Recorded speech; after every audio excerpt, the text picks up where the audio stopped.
ప్రభునందు మాకు అత్యంత ప్రియులైన దేవుని ప్రజలందరికీ యేసుక్రీస్తు వారి ఉన్నతమైన శ్రేష్టమైన నామం పేరిట శుభాలు ప్రకటిస్తున్నాను. మీరంతా బాగున్నారా? ప్రతి ఉదయాన్నే లేచి ప్రభువును స్తుతించే గుంపులో దేవుడు మనల్ని ఉంచినందుకు మనం నిజంగా ప్రభువును స్తుతించాలి.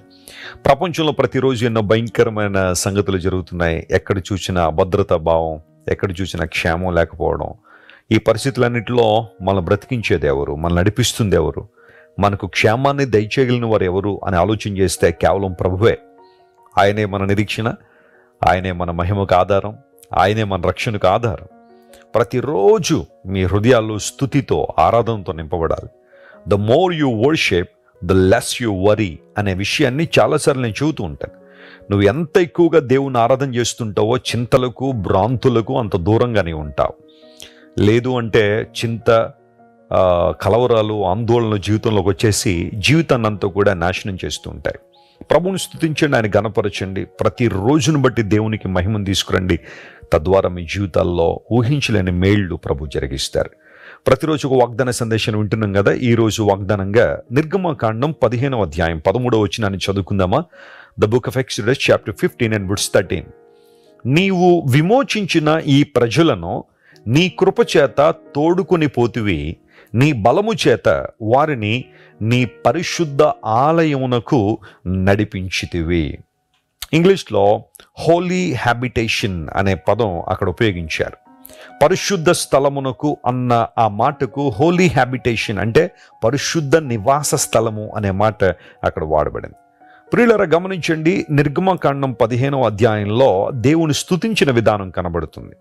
మోషే మరియు ఇశ్రాయేలు ప్రజలందరూ కూడా దేవుణ్ణి ఆరాధన చేస్తున్నారు, ఆయన స్తుతిస్తున్నారు. ఎందుకంటే ఆ ప్రీవియస్ చాప్టర్లో దేవుడు ఒక అద్భుతాన్ని వారి జీవితంలో జరిగించారు.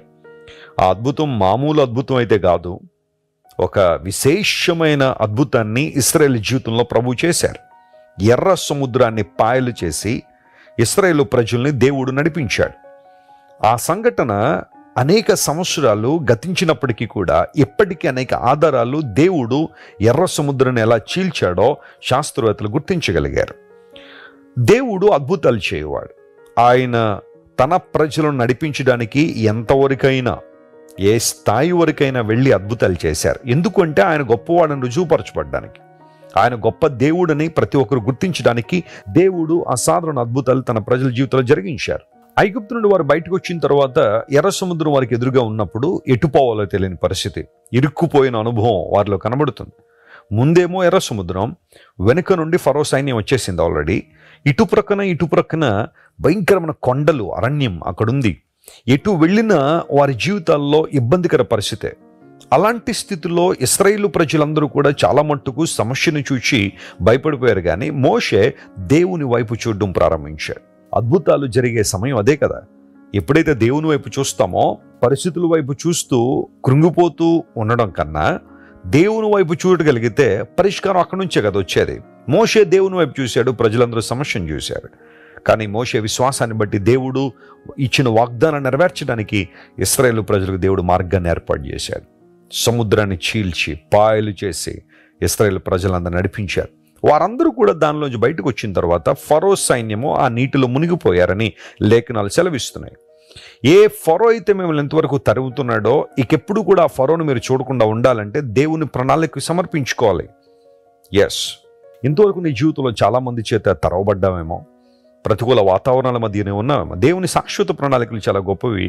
ఇశ్రాయేలు ప్రజలను దేవుడు విడిపించి బయటికి తీసుకొచ్చిన తర్వాత వాళ్ళందరూ దేవుని స్తుతించడం ప్రారంభించారు. ప్రభువా, నీవు విమోచించిన ఈ ప్రజలను నీ కృపచేత తోడుకుని పోతివి. మాకున్న బలం, మాకున్న జ్ఞానం, మాకున్న స్ట్రాటజీస్ ఇవి కాదు కదా మమ్మల్ని నడిపించింది. నీ కృప ద్వారా మమ్మల్ని నడిపించావు, మమ్మల్ని తోడుకుని పోతున్నావు. ఎంత చక్కని మాట అది. నీవు విమోచించిన ప్రజలు. ఇశ్రాయేలు ప్రజలకు భౌతిక సంబంధం విమోచన లేదా విడుదల వారికి కలిగిందేమో, కానీ యేసు ప్రభు వారి లోకానికి వచ్చిన తర్వాత ఆయన సిలువలో మనందరి స్థానాన్ని తీసుకుని ఆయన మనపక్షంగా వేలాడవేయబడినప్పుడు, ఆయన సిలువలో ఆయన తన ప్రాణాన్ని అర్పించినప్పుడు మనందరినీ కూడా పాప బానిసత్వం నుంచి ఆయన విడిపించారు. పాప దాస్యము నుండి మనల్ని విడిపించారు. ఐగుప్తు దేశం అనేది దాస్య గృహంగా బైబిల్లో ఉదహరించబడింది. మనందరం కూడా ఒకప్పుడు పాపానికి దాసులమే. కానీ యేసుక్రీస్తు ప్రభు మనందరినీ ఆ బంధకాలు తెంచి పాపము అనే ఆ బంధకాల నుంచి, సంఖ్యల నుంచి విడిపించి తన ప్రజలుగా ఆయన మనల్ని చేసుకున్నాడు. కృప ద్వారా మనల్ని తోడుకుని పోతున్న దేవుడు ఆయన. ఎక్కడికి అంటే తన పరిశుద్ధ నివాస స్థలమునకు. Praise the lord. దేవుని బిడ్డల గమ్యము దేవుని రాజ్యము. మనందరూ కూడా దేవుని రాజ్యంలో పాలిభాగస్తులుగానే ఉన్నాం. అయితే మనందరి కొరకు దేవుడు సిద్ధపరుస్తున్న ఆ మహిమ రాజ్యం దిశగా మనందరం ప్రయాణం చేస్తున్నాం. నీ పరిశుద్ధ స్థలానికి నువ్వు తోడుకుని వచ్చావు ప్రభువా. దేవుని బిడ్డలారా, ఒకవేళ ఈరోజు నీ జీవితంలో కూడా ఎటూ వెళ్ళలేని పరిస్థితిలో, ఏం చేయలేని పరిస్థితుల్లోనే ఉన్నావా? సముద్రాలు అడ్డొచ్చేసి ఉన్నాయా? ఎర్ర సముద్రం ఒకవేళ లిటరల్గా ఇశ్రాయేలు ప్రజలకు ముందుందేమో, కానీ అలాంటి సమస్యలు నీ జీవితంలో బహుశా చాలా ఉన్నాయేమో. దేవుని యందు విశ్వాసం ఉంచు, ఆయన వైపు చూడు. సముద్రాలను పాయలు చేసి మార్గాన్ని ఏర్పరిచిన దేవుడు, ఇశ్రాయేలు ప్రజలను తన మహిమ కొరకు నిలబెట్టిన దేవుడు, తన కృప ద్వారా తోడుకుని పోయిన దేవుడు, పరిశుద్ధ స్థలానికి చేర్చిన దేవుడు ఆయన. నిన్ను నన్ను కూడా అలాంటి అనుభవాల చేత నింపాలని ఆయన కోరుతున్నాడు. ఈ రోజంతా ఈ వాగ్దానాన్ని క్లెయిమ్ చేసి ప్రభువును స్తుతించండి. నీవు నేను పరిశుద్ధ నివాస స్థలములో దేవునితో సహవసించాలని, ఆయనతో ఉండాలని దేవునికి ఆశ. అలాంటి అనుభవాల చేత మనల్ని నింపాలని దేవుడు ఆశిస్తున్నాడు. ఈ వాగ్దానాన్ని క్లెయిమ్ చేసి ప్రభువును స్తుతించి ఆయన మహింపరచండి. ఖచ్చితంగా మీ జీవితంలో అద్భుతాలు చూస్తారు. ప్రార్థన. ప్రేమగల మా తండ్రి, గొప్ప దేవా, నీ కొందనాలు. నీవు విమోచించిన ఈ ప్రజలు నీ కృప చేత తోడుకుని పోయావు. పరిశుద్ధ స్థలానికి వారు నడిపించావని నీ వాక్యంలో మేము చదివాం. ప్రభువా, నీవు మాకు అనుగ్రహించిన విమోచన బట్టి నీకు స్తోత్రాలు. మా పాపముల నుండి, అపరాధముల నుండి విడిపించిన ఆయన నీ ప్రజలుగా మమ్మల్ని చేసుకున్నందుకు హృదయపూర్వకంగా నేను స్తుతిస్తున్నాం. మనసు తెరిచి నేను ఆరాధిస్తున్నాం ప్రభువా. ఈరోజు ఎంతమంది అయితే మా ప్రియులు వాగ్దాన సందేశాన్ని వింటున్నారో వారందరి జీవితాల్లో గొప్ప కార్యాలు మీరు చేయండి. ఎర్ర సముద్రం అడ్డు వచ్చినప్పుడు ఇశ్రాయేలు ప్రజలు ఎలాగైతే కృంగిపోయారో, కొన్ని సందర్భాల్లో మా జీవితంలో అలాంటి పరిస్థితులు వస్తున్నప్పుడు మాకు విమోచనిచ్చువాడు నీవు, విడుదలిచ్చువాడు నీవు ప్రభువా. మా ప్రియులను బలపరచండి.